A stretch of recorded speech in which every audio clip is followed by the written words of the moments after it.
The Galaxy Watch Station drifted in silent orbit around a pale blue star. It was a quiet place, the kind of post where officers complained there was nothing ever happening. But on this day, something did happen, something so strange and old that every sensor operator froze in shock. A signal arrived, not a normal message, not a distress beacon, not a trade request. It was a single repeating sentence, carried on a forgotten human frequency from centuries ago. Humanity has returned to settle its debt. The operator on duty, a young four-armed Solari officer named Drin, felt the spines on his back lift. He checked the signal again, checked the system logs, checked the translation system, the same sentence, the same voice, the same cold tone. He wasn't even alive the last time humanity spoke to the galaxy. No one was. Only history books mentioned humans now. Small, soft creatures from a dying world, famous for their bravery but destroyed by bad luck and worse politics. Humans had vanished 300 years ago, swallowed by disaster, abandoned by allies, forgotten by everyone except a few historians. So why did a human message suddenly appear? Drin reported the signal to command. Within seconds, alerts spread across the galaxy. The Galactic Council called an emergency session. Warships were put on high readiness. Civilian channels exploded with fear and rumors. The biggest rumor was simple and terrifying.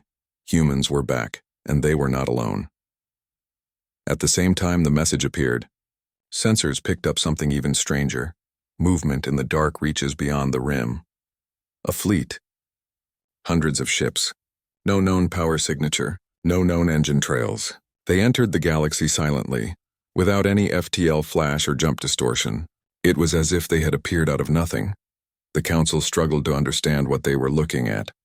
Old data archives showed human ships as small, weak, and outdated. They carried metal hulls, chemical engines, and primitive shields. These new ships did not match any of that. They were enormous, angular, sharp-edged, and dark like shadows carved from stone. They moved in perfect formation without a single drift or wobble. Every one of them produced a faint red glow that pulsed like a slow heartbeat. The Council argued for hours. Some believed the new ships were not human at all, but machines built by humans before they died out. Others thought a new species was pretending to be humans to cause chaos. Some wanted to greet them. Some wanted to hide. Others wanted to fire immediately and ask questions later. But then the second message arrived. It echoed across every major comm network. On every channel and every dialect translated instantly. Stand down.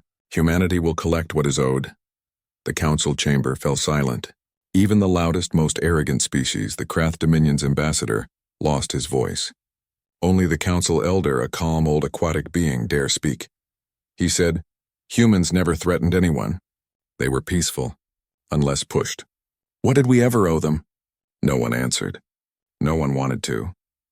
History records were not kind to the Council's past actions. Centuries ago, humanity had begged for help when Earth faced an invasion from an unknown enemy. The Council promised aid but never sent it. That betrayal led to the collapse of the human homeworld. It was the galaxy's quiet shame, and now humanity had returned. Not weak. Not dying. Strong. Silent. Unknowable. On a mining world near the rim, a small monitoring outpost picked up the first close view of the human fleet. 3 giant ships passed nearby. The miners stared at the screens, confused by what they saw. The ships had no windows, no visible crew, no heat signatures. One miner whispered, "Are there even humans inside?" Then the outpost cameras glitched. The screen flickered. Every electronic system in the building shut down for exactly 2 seconds. When power returned, the human ships were gone. And so was the entire mining outpost's orbital satellite network. Not destroyed, just wiped clean as if reset to factory state. Logs, data, communications, all erased. Not a trace left, not an attack, not a warning, something worse. Proof of power and control. The Council panicked again. They sent a recon ship, the Bright Seeker, to approach the human fleet. The captain of the Seeker was brave, curious, and very sure of his ship's stealth systems. He spoke confidently before the mission. If they are humans, we can reason with them. If they are not, we can outrun them. Both assumptions were wrong. The bright seeker approached within 1,000 kilometers of the lead human ship. For a moment, everything seemed normal. No reaction, no weapons, no movement. Then the seeker's engines shut down, not damaged, not hit, just turned off as if someone had pressed a switch. All lights inside the seeker went dark, all weapons locked, all comms jammed.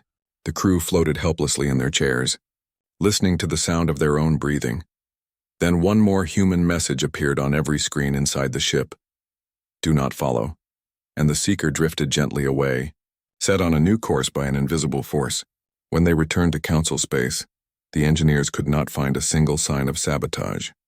It was as if the ship had simply chosen to stop. News of this spread across the galaxy. Fear grew heavier. Humans had returned, with ships no one could understand, with technology no one could match, with intentions no one could predict. But the biggest shock came soon after. The human fleet transmitted coordinates, a location deep in old war territory, a place where humanity once fought and lost everything. The message said, "You will meet us here. The debt will be explained." The galaxy understood something very important that day. Humanity was no longer asking. Humanity was calling. And the galaxy had no choice but to answer. The message from the human fleet spread faster than any ship could travel. Across thousands of star systems, diplomats, soldiers, civilians, and criminals all stared at the same line on their screens. You will meet us here. The debt will be explained. The coordinates pointed to a dark region of space, a place no one had visited in centuries, a battlefield so old that only dust and broken metal remained. In forgotten records, this place had a name, the Ash Meridian. It was where the humans were abandoned long ago. Now they were calling the galaxy back to that exact grave. In the council chamber, fear settled like cold fog. Species who hated each other sat suddenly silent. Even the Krath Dominion's warlike ambassador, General Raxor, folded his claws and spoke softly. We should not go, he said. This is a trap. The soft-skinned diplomat from the Luminari disagreed. And if it is not a trap? She asked. If humanity simply wants justice, and we refuse, what will they do? Her question froze the room. Everyone knew the answer. No one wanted to say it out loud. The old elder took the floor again. His voice was slow, tired, but steady. We will send a delegation, he said. We owe them that much at least. The council voted. 25 voices for, 3 against, 1 abstained. The verdict was clear. They would face humanity, not because they were brave, but because they had no other choice. The council assembled a diplomatic convoy made of ships from different species, each designed for peace missions. No weapons, no shields, no escorts.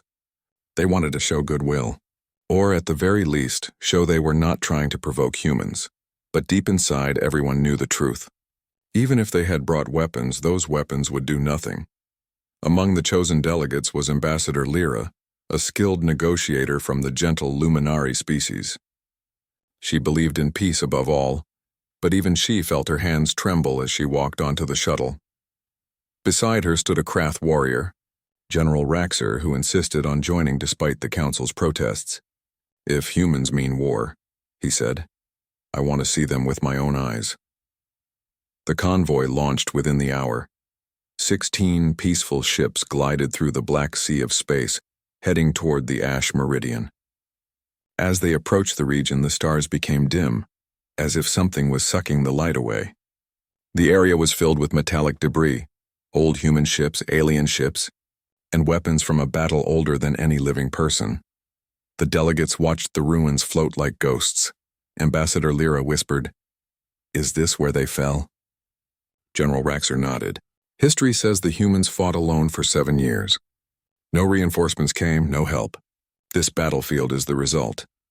The ships continued deeper until the space ahead lit up with red pulses. The human fleet was waiting.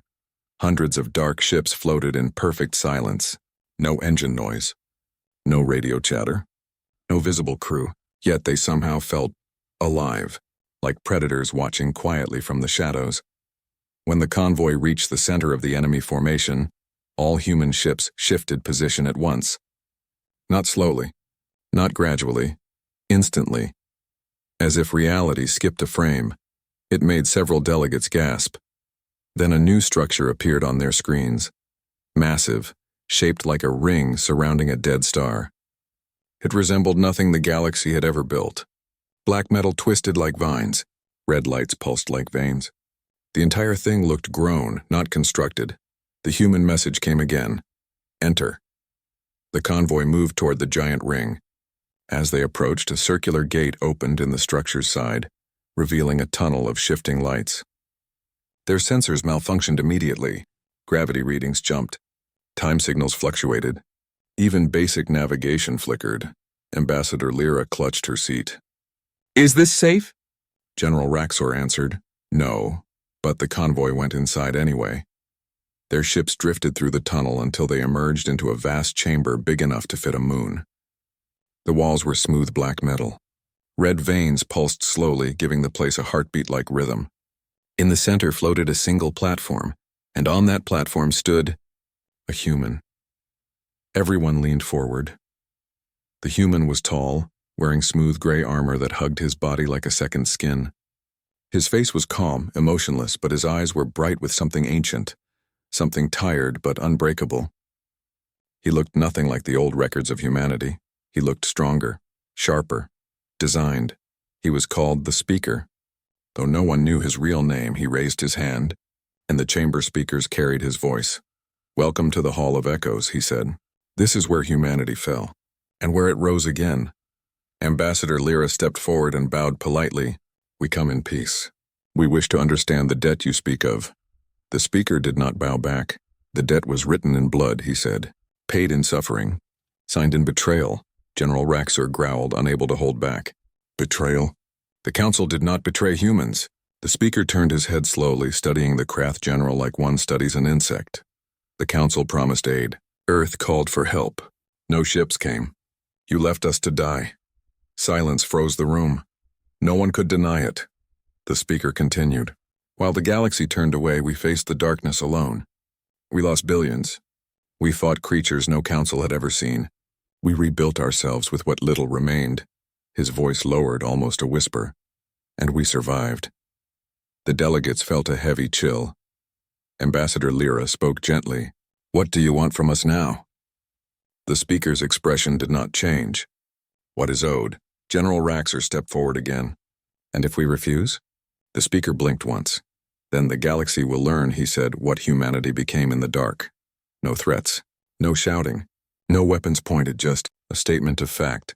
The delegates looked at each other in dread. Humanity wasn't angry, humanity was confident. And that scared them more than any threat. The speaker raised his hand toward the ceiling. The chamber lights dimmed. The floor beneath them began to shift. Holograms formed in the air, showing flashes of dark shapes, screams, fires, battles in space. Now, he said, you will see everything. And the chamber filled with humanity's forgotten nightmare. The chamber darkened until the delegates could no longer see each other. Only the speaker remained visible, standing calm on the center platform, his eyes glowing faintly in the dim red light. Then the holograms ignited. At first, they were soft, floating images of Earth as it once was. Blue oceans, green continents, cities shining at night, children playing, families gathering, humanity smiling. Ambassador Lyra felt her heart warm. This is their home, she whispered. General Raxor grunted. They show beauty to gain sympathy. But then the scene changed. A ripple of blackness spread across Earth's sky. The blue turned to a violent shade of purple. Lightning cracked across the horizon. Vast shadows appeared in the upper atmosphere, shapes like giant wings, claws, and grotesque shifting forms. The first scream echoed through the chamber. It wasn't a human scream. It wasn't anything the delegates recognized.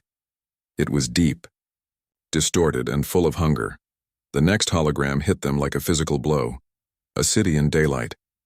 Humans running, buildings collapsing.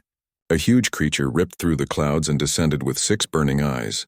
Its wings were made of dark energy that swallowed sunlight. Its voice shook the planet like thunder.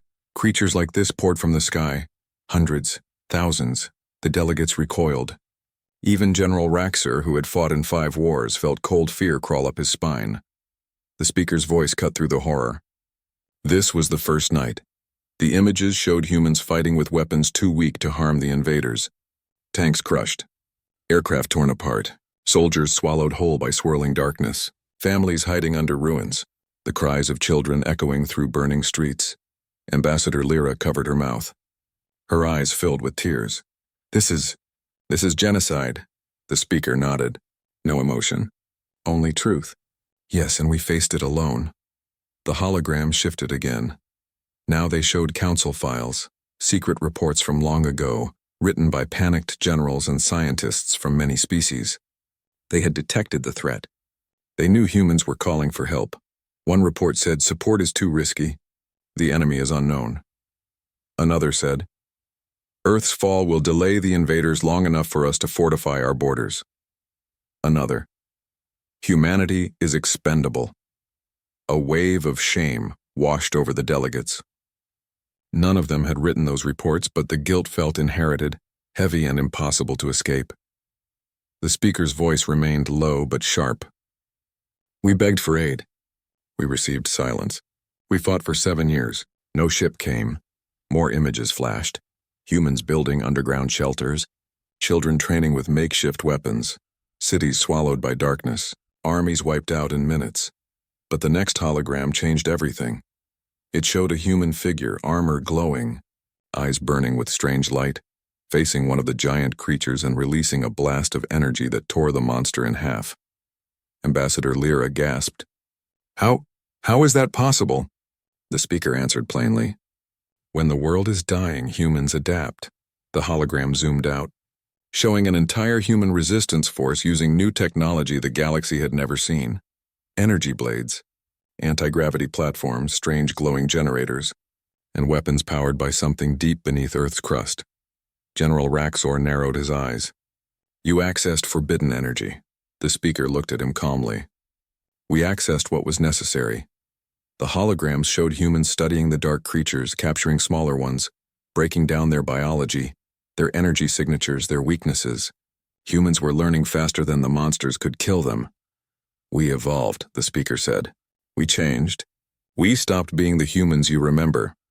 An image appeared of a massive underground laboratory. Human scientists worked beside injured soldiers. Strange crystals glowed inside tubes. A machine pulsed like a beating heart. Ambassador Lyra whispered, What did you do to yourselves? The speaker held her gaze. We did what any species would do if they had courage. The next sequence showed human armor, sleeker and more advanced. Ships rising from hidden bunkers. New weapons built with impossible materials. The dark creatures beginning to fall. For the first time, the delegates saw hope. Humanity had survived. But the images did not stop. The battle scenes grew even more intense. Humans fought like shadows, moving with impossible speed, predicting enemy attacks, striking without hesitation. Their eyes glowed like the creatures they fought. Their bodies endured wounds that would kill any other species. General Raxor felt a chill. You became like them. The speaker shook his head. No, we became stronger than them. Holograms now showed the final battle. Humans surrounded the largest creature, something miles long with wings that blot out the sky. The ground shook. The air burned. The dark creature roared with pure rage and hate. Hundreds of human warriors charged it. Only 10 survived. Those 10 built the first human megastructure, orbiting the dead star. The same megastructure where the delegates stood now. The speaker finally stepped back. The holograms faded. The chamber lights rose slowly. Ambassador Lyra trembled. How did you rebuild?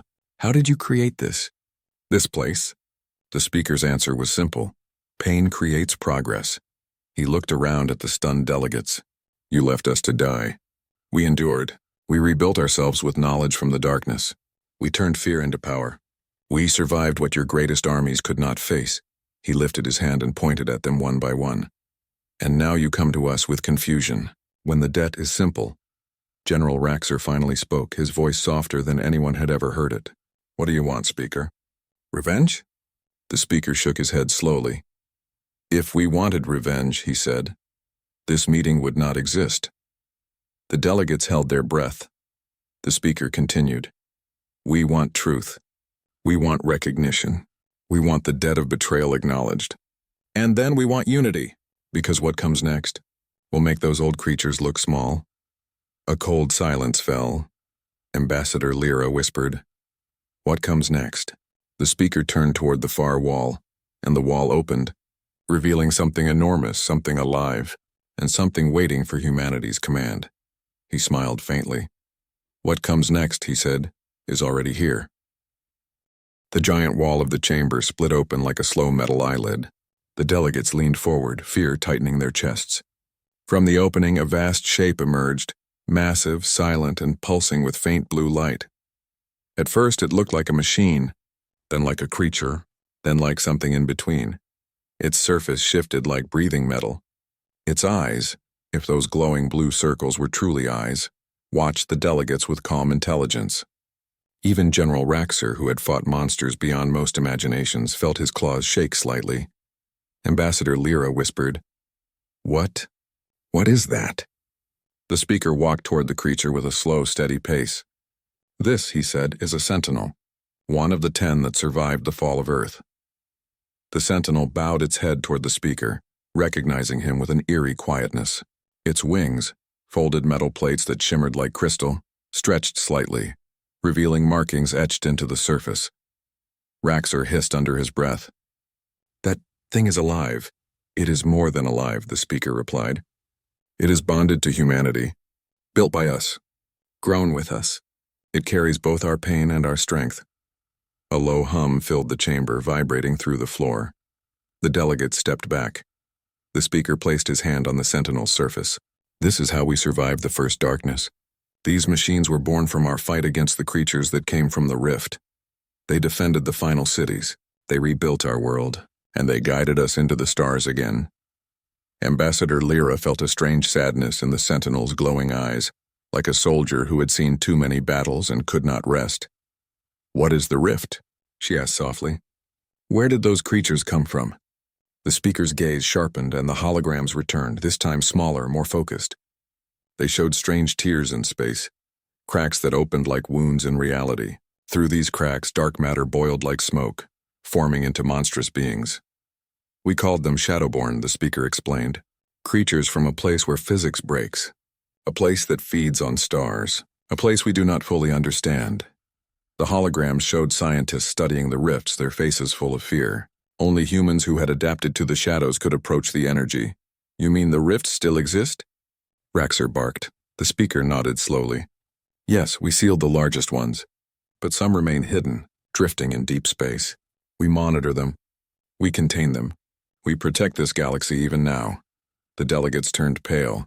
Ambassador Lyra stepped forward. "Why didn't you tell the galaxy? Why not warn us?" The speaker's voice hardened. "We did. You ignored us." He projected another old document, a council rejection letter. "Earth is unstable. We cannot commit resources." Another letter. Followed. "Humanity's warnings are exaggerated." Another. "Council must focus on its own borders." The delegates felt the weight of history like a stone on their chests. The speaker continued. "We learned the truth during our suffering. The galaxy acts only when it benefits itself. So we stopped asking, and we built our own defenses." He placed his hand on the sentinel again. "We stopped waiting for help that never came." The sentinel lifted its head and released a low harmonic sound, almost like a sad song. Lyra felt her heart twist. There was grief in that sound, loss, memory. The speaker turned back to the delegates. "You asked what the debt is," he said. "This is it. Humanity saved the galaxy once, and the galaxy abandoned us." His eyes glowed with a cold fire. "And now the second darkness rises." The holograms shifted to star maps across the galaxy. Several points pulsed red, some pulsed black, almost invisible. Raxer leaned in, growling. "Explain this." "These," the speaker said, "are new rift signatures. We have been tracking them for decades. They grow stronger each year. And something else, something worse, is coming through." The delegates shivered. Ambassador Lyra forced herself to speak. "Why tell us now? Why gather us here?" The speaker answered without hesitation. "Because we cannot stop what is coming alone, and you cannot stop it without us." His voice echoed like a drumbeat. "For the first time in centuries, humanity needs an alliance, a true one. Not the broken promises of the past. The delegates exchanged uneasy glances. Raxor clenched his fists. You want us to trust you after everything? You want us to follow you? The speaker stepped closer, eyes piercing the Krath general. No, I want you to survive. The Shadowborn do not care about politics. They do not negotiate. They do not stop. You will follow us because the alternative is extinction. A new hologram appeared. This one showing a rift larger than anything seen before. A dark sphere floating in space, pulsing like a heartbeat. This, the speaker said, is the source of the second darkness. Ambassador Lyra whispered. It looks alive. It is, the speaker replied, and it is calling its children. The sentinel behind him released a loud metallic cry, almost like a warning. The delegates flinched. The speaker took a deep breath. We brought you here not to threaten you, but to prepare you. We will show you what is coming, and then you will decide whether humanity leads the defense, or whether your species will be the first devoured. Everyone remained speechless. The chamber suddenly dimmed again. The floor beneath them shifted. The speaker raised his hand. Now, he said, you will witness the first signs of the second darkness. The holograms expanded. Space twisted. Stars collapsed. Something enormous moved behind the rift. Something too big to see, too dark to understand. Lyra felt her breath stop. General Raxor's claws dug into the floor. The speaker spoke in a voice almost trembling with the weight of truth. This time, the enemy is not coming for Earth. He looked at the delegates one by one. It is coming for all of you. The chamber shook as the enormous hologram of the rift expanded. Stars shrank beside it, swallowed by the dark sphere like dust falling into a black tide. The delegates stood frozen, their eyes wide. This was no ordinary threat. No pirate fleet. No rogue empire. No political dispute. This was extinction. Ambassador Lyra felt her hands trembling. She whispered, How long has it been growing like this? The speaker answered calmly. 58 years, General Raxor growled. You knew about this for nearly 60 years and said nothing? The speaker's gaze sharpened. We said everything. You simply did not listen. Holograms shifted once again, showing old transmissions sent by humanity, warnings sent across council channels but ignored, dismissed, or lost inside political arguments. Some messages never reached their destinations at all. Ambassador Lyra felt a heavy guilt settle on her chest. She wasn't alive when those decisions were made, but she felt responsible for the consequences. Why is the rift expanding now? She asked. The speaker stepped closer to the hologram. Because something on the other side is pushing through. Something that was sleeping before. Something powerful enough to bend space. His voice lowered. What we faced on Earth was only the first wave. A cold silence swept across the chamber. The first wave had nearly destroyed humanity. General Raxor folded his arms. Show us proof. Without a word, the speaker lifted his hand. The hologram changed again. This time it displayed new recordings captured by human scout drones. The images were shaky, as if gravity itself was warping. Dark shapes drifted near the growing rift. Some were small, just drifting clusters of shadows. Others were massive. Mountains floating in empty space covered in twitching tendrils of void energy. And then something truly terrifying appeared. A giant shadow moved behind the rift surface. It had no clear shape, only layers of darkness pressing against the thin wall of reality trying to break through. Its movement made the stars around it tremble. Ambassador Lyra stepped back, her voice breaking. That thing is alive? The speaker nodded slowly. Yes, and it is older than your empires, older than your sons. We call it the Harbinger, the Shadowborn King. His expression hardened. And it is waking. The sentinel behind him released a deep metallic cry, its wings folding inward like a creature preparing for battle. The delegates felt that cry vibrate through their bones. General Raxor exhaled sharply. So this is your plan, he said. Scare us. Force us into your alliance. The speaker tilted his head slightly. Fear is not the goal. Preparation is. He stepped to the edge of the platform. Humans learned this lesson long ago. When darkness rises, you do not debate. You act. Raxor growled softly but said nothing. The speaker continued. The second darkness is moving faster than we expected. If we do not act soon, half the outer colonies may fall without warning. He pointed at the hologram. These rift signatures appeared in the last month alone. We believe the Shadowborn are testing the boundaries. Ambassador Lyra felt her breath catch. Why haven't they attacked yet? The speaker turned toward her. In his glowing eyes was a strange mixture of sorrow and strength. Because they are waiting, he said, waiting for the Harbinger to finish waking. The delegates stared at each other, stunned. What happens when it wakes fully? Lyra asked quietly. The speaker's voice dropped to a near whisper. Everything dies. The silence that followed felt heavy enough to crush metal. Finally, Lyra stepped forward. What do you want us to do? What role do we play in this? The speaker looked at her with surprising softness. We want you to stand with us. Not behind us, not in fear, but as allies, not like the council of old. He paused, choosing his words carefully. The universe is changing. If we fight divided, we lose. General Raxor barked a humorless laugh. And if we fight united? The speaker's eyes glowed brighter. Then we have a chance. Not victory, not survival guaranteed, but a chance. Even the Krath warrior looked unsettled by that answer. The delegates huddled together, whispering urgently.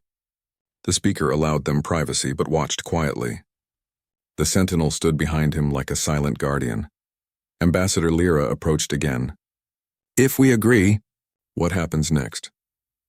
The speaker raised his hand and the hologram shifted once more, this time showing a massive network of space gates, star forges, defense rings, and battle stations built by humanity in hidden sectors. A complete war strategy, a map of preparation humanity had been making for centuries. The speaker spoke with steady confidence. We have built weapons strong enough to wound the Shadowborn. Engines that bend space, shields that drink energy, armor that adapts. But the galaxy is wide. And their numbers, once they pour through the rift, will be countless. General Raxor leaned forward. You need armies, the speaker nodded. Yes, yours, others, all species who value life. He glanced at the delegates. The council must form a coalition. A real one that fights under a single banner. And who leads this coalition? Raxor asked, though he already knew the answer. Humanity, the speaker replied. We are the only ones with experience. The only ones who have faced the darkness and lived. Raxor bristled. You expect us to submit? No, the speaker said calmly. I expect you to survive. Those who refuse will be the first consumed. The rift always takes the isolated. Ambassador Lyra swallowed hard. She understood the truth behind the words. Finally, she spoke for all of them. You saved your world once. Can you save ours? The speaker's expression softened. We do not know, but we can try. And if we stand together, our chances rise from impossible to uncertain. It was strange comfort, but it was something. The delegates looked at each other. Even Raxor's fierce eyes softened slightly. They knew they had no real choice. For the first time in ages, they were on the same side. The speaker raised his hand again. Prepare yourselves. The Harbinger will reach full wake in less than 1 year. We will show you how to fight, how to build, how to survive. The sentinel roared again, a sound not of anger but of readiness. The speaker stepped back. The gathering storm has begun, he said, and humanity will not face it alone. The chamber lights dimmed to a faint red glow. The sentinel stepped aside, revealing a long bridge that extended deeper into the megastructure. The speaker motioned for the delegates to follow. Come, he said. There is one last thing you must see before the debt is settled. Ambassador Lyra exchanged a nervous look with General Raxor. The other delegates hesitated, but eventually they all followed the speaker across the bridge. The air felt thicker here, almost humming with hidden energy. As they walked, the walls changed shape, smooth metal folding into patterns, glowing with flickers of ancient symbols. It was as if the structure itself was alive and acknowledging their presence. Lyra whispered, What is this place? The speaker answered without looking back. The Heart Forge, General Raxor grunted. A forge? For weapons? No, the speaker said. For heroes. The bridge opened into a huge circular hall. In the center hovered 10 large crystal pillars, each glowing with faint white light. The air vibrated around them like distant thunder. The delegates stepped forward cautiously. Ambassador Lyra felt a wave of emotion wash over her. Sadness, honor, sacrifice, all blending in the air. What are these? She asked quietly. The speaker approached the nearest pillar, placing his hand on its glowing surface. These are the remains of the 10 first Sentinels, the warriors who fought beside humanity during the fall of Earth. Their bodies were lost, but their energy remains, he paused, and their memories, their strength, their will. Raxor stared at the pillars with suspicion. You kept their spirits? The speaker's voice softened. We kept their devotion. Their last wish was simple: protect the galaxy that abandoned them. A heavy silence fell. Even Raxor had no insults left. For the first time, he bowed his head. The speaker turned to face the delegates. This is the true debt, he said. Humanity saved the galaxy once, alone, and when we asked for help, no one came. We survived because we refused to break. His voice grew sharper. But we did not return for revenge. We returned to remind the galaxy that survival has a cost. A hologram of the rift expanded again above the pillars, casting dark shadows across the hall. The second darkness grows each day, the speaker said. If we do not unite now, the Harbinger will consume us all. Ambassador Lyra stepped forward, her voice trembling but clear. We understand the danger. We accept your leadership. She glanced at the other delegates. But what does humanity ask for in return for our alliance? The speaker studied her for a long moment. Then he answered. Loyalty, he said. Honesty. Action. And above all, the promise you broke once before, that we fight together. General Raxor crossed his arms. And if any species refuses? The speaker didn't blink. Then they choose their own fate. The Shadowborn do not care about politics. A cold silence, then the speaker added quietly, and neither do we anymore. The delegates felt the weight of the words. They understood what humanity had become. Powerful, disciplined, forged by suffering. This new humanity did not beg. It did not threaten. It declared truth, and truth was enough. The speaker motioned toward the pillars again. The Heartforge can create new sentinels. With your armies, your resources, and your will, we can build defenses strong enough to stand against the Harbinger. Raxor's voice softened. Something rare for a warrior of his kind. Can we win? The speaker paused. Victory is not guaranteed. But survival becomes possible. Something shifted in the hall. The glowing pillars brightened, casting long beams of white light upward. The darkness above peeled away like curtains. A massive window appeared, revealing the entire star system outside, the dead star, the vast ring structure, and the human fleet surrounding them. The speaker raised his arm. Look, the human fleet suddenly transformed. Dark hulls splitting open like petals, revealing inner engines glowing with white fire. Hundreds of ships aligned in perfect formation. Their lights pulsed in rhythm, almost like a heartbeat. Then the speaker spoke softly, but the hall carried his voice like thunder. This is the last message from humanity to the galaxy. The central pillar, the brightest of the 10, released a beam of white light into the sky. A message formed in the stars, a simple, powerful statement. The debt is paid. Now we rise together. The delegates felt their breath catch. The speaker turned back to them. We will help you build fleets. We will train your soldiers. We will share our technology. But you must accept what is coming. The Harbinger rises. The darkness spreads. Time grows short, Ambassador Lyra whispered. How long do we have? The speaker's eyes dimmed with worry, a rare human expression finally breaking through his armor of strength. Less than a year. Raxor clenched his claws. Then we begin now, the speaker nodded. Good. Your ships will be escorted back to Council space. You will deliver our message. Tell them the galaxy has two choices: unity or extinction. The Sentinel let out a final deep roar, a sound of warning and resolve. The speaker stepped closer to the delegates. Humanity does not seek to rule you. We seek to save you. But make no mistake, if we must stand alone again, we will. His voice hardened, and we will still fight. Because we always fight. He lowered his hand and the hall lights flared bright. The alliance begins tonight. Ambassador Lyra bowed slowly, this time not out of fear, but respect. We stand with humanity. The other delegates echoed her words. General Raxor hesitated, then nodded. We fight together. This time we keep our promise. A faint smile touched the speaker's lips. Good, he said. Now the real work begins. The delegates walked back toward their ships, escorted by sentinels. The megastructure hummed with energy, waking from its long slumber. Above them, the stars seemed to flicker, far away beyond the edge of space. The rift pulsed once, twice, a third time, stronger. The harbinger was stirring, but for the first time in centuries. Humanity was not alone, and the galaxy united at last, prepared for the storm to come.